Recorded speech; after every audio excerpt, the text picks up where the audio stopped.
This is Jonathan Aguilar here for Pro Boxing Fans, joined by Hall of Famer, former lightweight world champion Ray Boom Boom Mancini here in London. Ray, great to meet you, and how you finding London, first of all? Oh, well, I love coming back here. I've been here several times over the last couple of years. Pre-COVID, I was here 4 years in a row, and I love coming back here. I love to see the sights. You know, London's one of the great cities in the world, of course, and so I like, we do our little tour. Go around Piccadilly Square. And we didn't go to the Ritz this time for tea and scones. We didn't get to do it. But I did have some scone here, so it was wonderful. I'm here at the Hard Rock Hotel now, and here in London. It's fabulous. It's just a wonderful trip. And then we'll go up to Birmingham tomorrow, and lovely people there. They treat me very, very well. So this is one of the events I look forward to every year. Though I don't know if he'll have me back after this because I've been coming pretty well. Again, pre-COVID, I was coming in regularly, and he likes to he likes to change it up a little bit. So hopefully, it'll bring me back. Well, tell us a bit about what you're here for. Obviously, an event with Joe Calzaghe in Birmingham. Joe Calzaghe, one of my favorite, my two favorite fighters from the UK, Joe Calzaghe and, of course, Kenny Buchanan, who was there every year, but I won't see him this year. I understand he's not doing too well health-wise, so I just want to wish him my love and prayers are with him. I love Kenny. What a wonderful man, wonderful man. But Joe Calzaghe is one of my other favorite fighter. Joe, he's smacking every American around, man. Jeff Lacey, Bernard Hopkins, he's smacking, and decides he didn't beat him by a little bit. He just clearly won those fights, and you gotta love that. And it helps, the fact he's of Italian descent isn't a bad thing either. But I'm looking forward to meeting him. I really am. He was one of my favorite fighters to watch during that time, and he's a Hall of Famer, and I just can't. I'm looking forward to it. So again, can I say it again? And then we'll do it at the end again. Again, Bar Sport Premier Suite in Cannock, Birmingham. I can't do it. I keep saying I won't do it, but I keep doing it. And it's this Thursday with, again, myself, Joe Calzaghe, Richie Woodall, and Steve Bunce. Sounds brilliant. Obviously, you can buy your tickets before the event. Yes, online or call. So call Premier Sport, Bar Sport Premier Suite in Cannock. Just call. There's a number. You'll get the number if you just call there. Okay, that's an unsolicited commercial. Great. Whilst I have you here, obviously, I want to talk about your career. Former lightweight champion, fought so many top fighters. In your opinion, though, what's your standout memory from your career? Well, one of my best fights was a fight on the way up. A couple fights on the way up. My first national television fight on CBS was against Jorge Morales for the North American title. It was a guy nobody wanted to fight. It was a guy that everyone avoided. The opportunity to fight on television, take the fight. Plus, he was the guy who stood in front of you. I come at you. One of us got to go. So I wound up stopping him in the 9th round. So that was one of my best performances. And that put me in the spotlight of the American television. That was May 16th of 1981. July 23rd, a couple of months later, I'm back in the ring against a guy who nobody thought I'd beat because of his experience. And matter of fact, he was such a big favorite of me, they wouldn't take any bets in Vegas. It was off the boards. It was Jose Luis Ramirez. It was my 19th fight, and I was 19. It would be my 20th fight, and he had, at that time, he had over 60-something fights. And he had just fought Alexis Arguello in a non-title fight down in Florida and dropped Arguello twice and lost a split decision. So it's a little home cooking there. So everyone thought he was going to beat me and then go fight rematch with Arguello. But we changed that up, and I shut him out in 12 rounds. So, and one of that is I was coming forward, but this time did boxing. In, out, side to side. So that was one of my best performances. And then, of course, I got to fight Alexis Arguello. To be great, you want to challenge the great. To be great, you want to challenge greatness by fighting the best there is. Alexis was the best. One of the all-time greats. I knew that one of my heroes growing. When I used to watch him all the time. I remember when he beat Alvarez for the featherweight title. I remember when he beat Escalera for the junior lightweight, and when he beat Jim Watt over here for the lightweight title.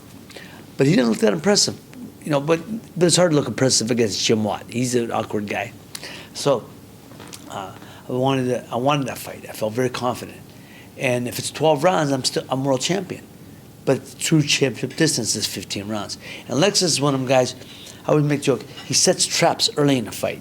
Then he goes back later in the fight, see if them traps caught, and he makes you fall. He drives you into those traps, and eventually he caught me. And at the end of the 12th round, he dropped me. I got up real fast. As I ended the round, bell rang going out the 13th. I just moved, gained myself, got through it. The 14th, I jumped on him, backing him up. I was banging him, backing him up. And but again, I got a little careless and dropped my hand. He caught me with a good punch, dropped me. I got up, and the referee, Tony Perez, stopped it, rightfully so. I was hurt.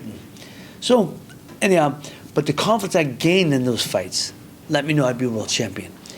And it didn't deter me, because that was October 3rd. I got right back in the ring and gym. I fought the day after Christmas of that year, December 26th. Fought January of the first month of less than a month. Again, I fought on national television, and that fight, those two fights, got me in the rematch. Not the rematch, because Lex was already vacated and was moved up to junior welterweight, so it got me to fight against Arturo Frias, the WBA champion, and that's when I realized my dream. Won that title. Who was the toughest fighter you faced, both in the ring and in sparring? Lex Arguello was the best fighter I ever fought. I guess he's one top 50 fighters of all time, one top 10 Latino fighters of all time. So that just says a lot about him. It's funny. Early in my career, I sparred a lot of different guys. And one guy was with me every fight camp. He was just a great guy, Joe Hernandez.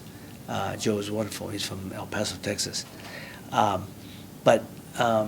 You get different guys. You fight guy.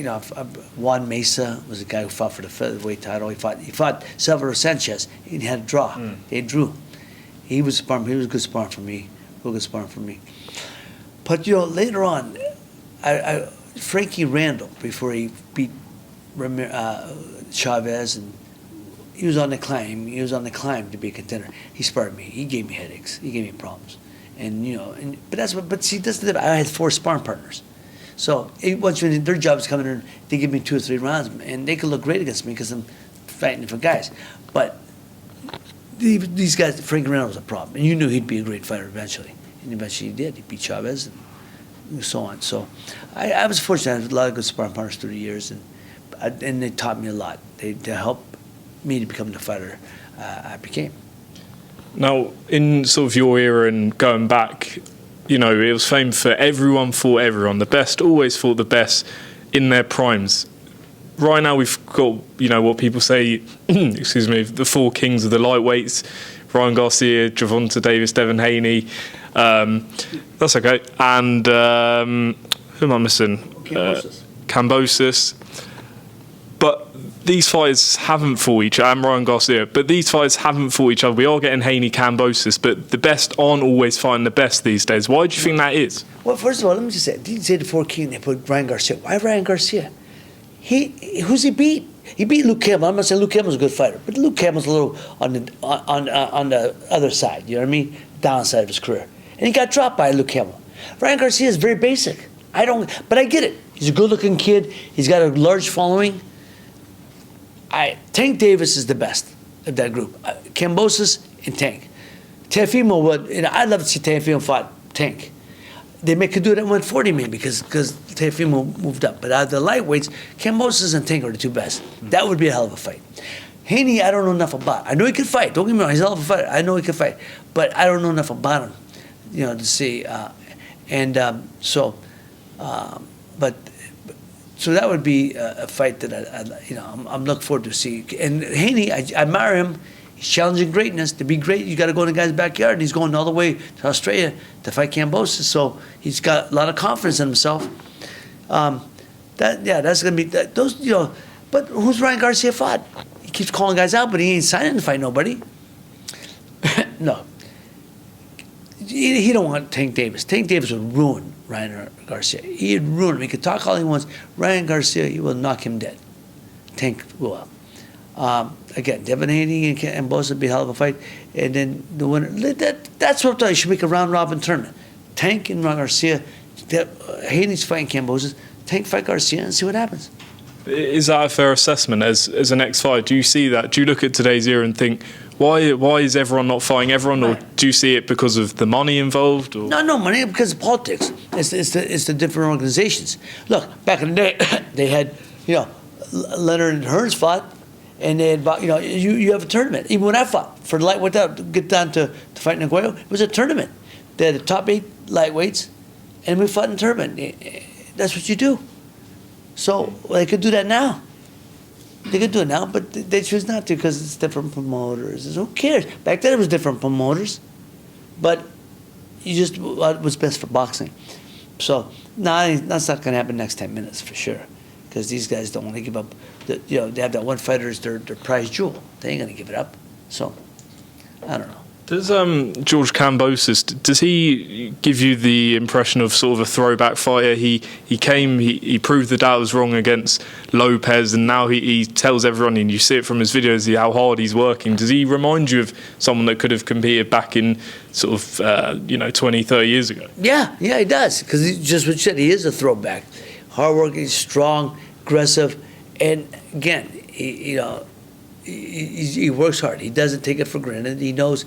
I always tell people don't understand. When you are on the way up, you're the hunter. But once you win the title, you're the hunted.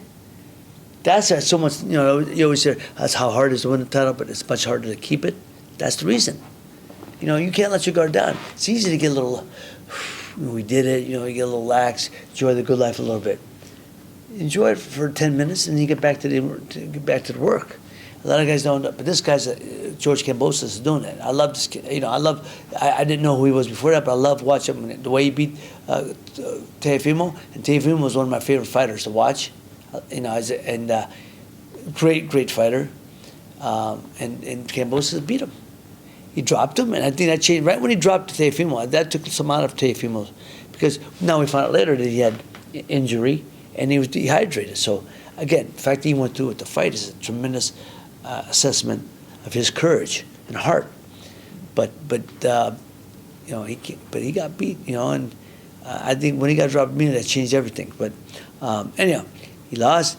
He accepted it. He's moved up in weight now, and so Kambosos is he's the real deal. I think he would be considered a number one.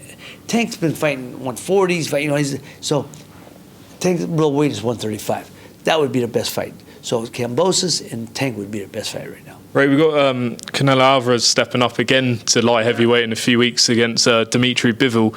What's your thoughts on the fight, and how good is Canelo in your opinion compared to, say, the super middleweights you've seen over the years? Well, Canelo's now he's taken it to a whole different level.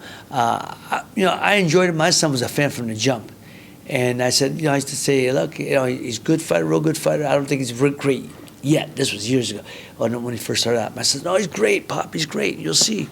And then little by little, man, he's great. He's a great fighter. He's challenging greatness. Nobody's doing what he's doing. He's fighting 5 to 6 times a year, 4 to 5 times a year. Nobody's doing that again. So he's a real throwback. And I admire the fact that he's taking on these challenges.